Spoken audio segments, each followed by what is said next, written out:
Hello, and I'm here today with my new friend Erin. Hello. And I actually just got back from Mexico 2 days ago. I was in Mexico at a Mayan astrology conference and exploring the ancient Mayan ruins there, the pyramids and the temples.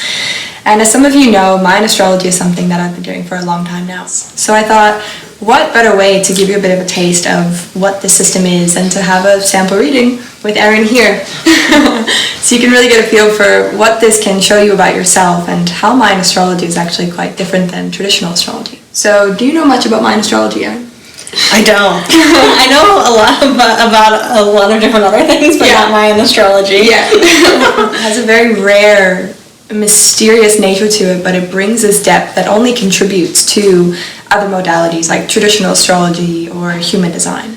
Okay. And Mayan astrology shows us how our souls are naturally evolving with the cycles of nature. So when we become aware of our sign in this system, it can give us a doorway of an insight into who we were really born to be in ways that we can embrace that. Okay. Your Mayan astrology sign is the blue resonant monkey. Okay. I'm on blue today. You're wearing blue today, that's perfect. The blue monkey can be known as the trickster, but also like the alchemist. Okay. The one who sees through illusions, Okay. who wants to get more clear, who wants to understand things deeply, even if that means shaking up what currently exists. Okay. So there's this natural theme I would read in your energy of someone who sees what's being presented to them or it's being presented to you, but wanting to know, oh yeah, what's really going on behind the scenes? Mm-hmm. And what if I play with that and contort it this way and that way and really try to figure out what's going on, like a bit of a mischievous trickster. Mm-hmm. I resonate with that a little bit. And your tone is resonant. So just like we have our tribe, which is for Erin, it's the blue monkey, you also have your tone for her. This is the type of blue monkey she is, and it's resonant. So resonant means that very intuitive, like you're born to be someone who's incredibly empathic and able to see through the illusions of what's going on around you. Yeah. Whether it's people, places, modalities, there's this very perceptive quality to you.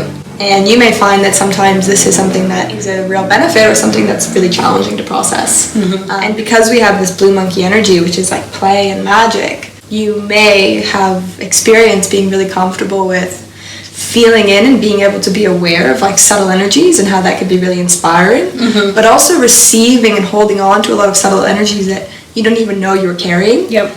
And it can just drain you and suck all of the play and the joy out of you and actually put you in the other direction and make you feel really serious. Yeah, I've definitely experienced both of those things. Yeah, swinging from the vines. Yeah. But trying to find how can you balance that swing? Because you're here to innately know both sides. You're here to know what it is, to be incredibly deep and serious, and also to remember none of this really matters. So how can you take life seriously and also remember that it's all just a game in a sense? Right. I've also noticed sometimes if I get kind of a bad feeling about someone or I'm not really connecting with them, but I still kind of stay, I'll end up feeling really drained or even starting to feel sick if I'm sticking around that person too long. Yeah. Yeah, because you're a tuning fork. Yeah. That resonant quality means that you're really picking up on what's going on around you, but also you're someone who can cast out a powerful vibration yourself. When you're in your autonomy of well, what feels playful for me? What feels magical for me? And this blue monkey archetype, it can even be seen sometimes as a bit selfish. Okay. But in a good way. Because you need to know, a little child, what makes you feel good, and what spaces do you enjoy being in, what spaces make you feel open, so that you can put yourself in those places because you know you're picking up on what's going on around you. Oh, that's really interesting. But there is this, in everyone's chart, there's a past life karma that you carry through into this life. And yours is the white dog energy, which is all about love and network and connections and wanting your companions in your life. So I can imagine there's also this natural empathy you're able to have with your close friends. Would you say that you're someone people tend to really feel like they can lean on or come to or feel safe with? Yes, definitely. And I work a lot with people, and I've been in the medical system for a long time. So it's I'm definitely an empath and feel that.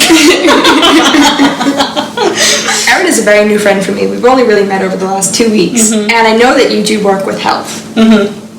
And what's really interesting is when I look at your chart, your wave spell, which is everyone's born into a life path in Mayan astrology.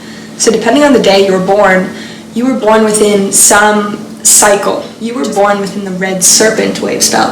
Okay. Which is all about regeneration, life force, the instincts of the physical body, physical health. And that's the work that you do in this world. That's pretty interesting. And it's because the serpent's seen as that ancient symbol of, the serpent winding around the staff. It's what is it to regenerate the body? What is it to purify? What is it to detox and cleanse? And to be healthy in your physical body. Well, that's good news. On the right path. It also has to do with Kundalini energy, the serpent. And I love Kundalini. So when I get this cumulative, and this is the beauty of reading someone's chart, is you get piece by piece, and then it all starts it just drops in like a waterfall. The trickle becomes this massive force of flow. And you have this deeply playful nature where you're very curious about life. You want to understand things. You want to get to the bottom.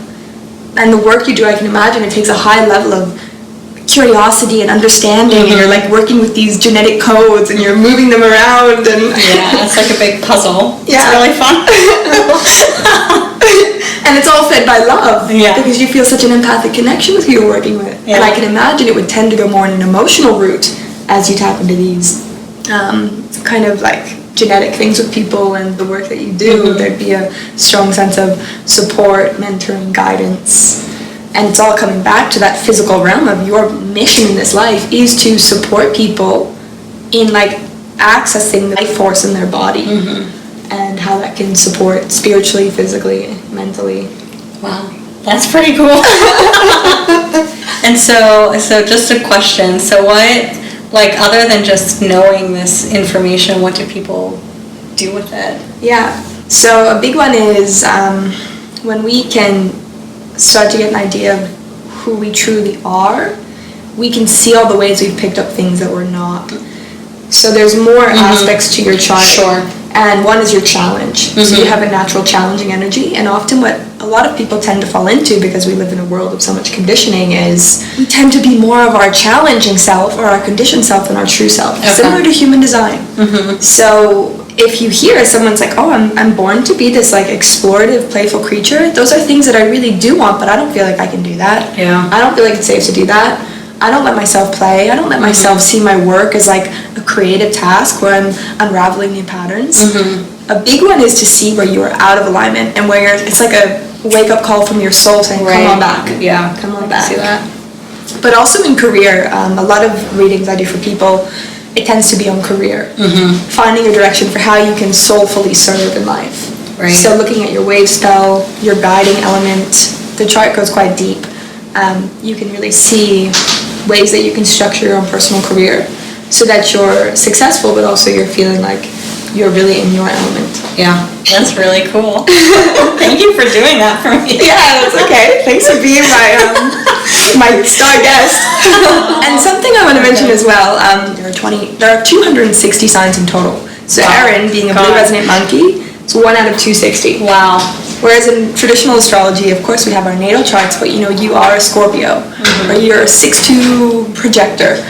But with this, there's 260, so it's very complex. And each archetype has a natural complement and a natural challenge.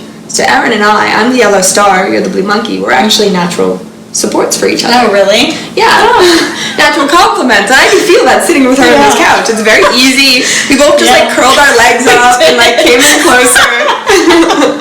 So this is also something really powerful for relationships, and I do a lot with relationship readings, people understanding their dynamic, what kind of energy you do make when you come together in business and with children, with your partners. That's great information.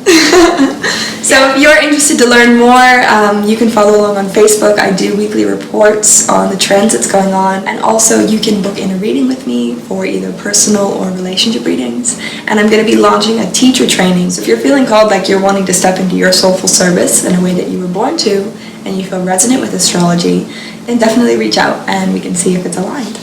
But thanks for being here with me and Erin, and catch you next time.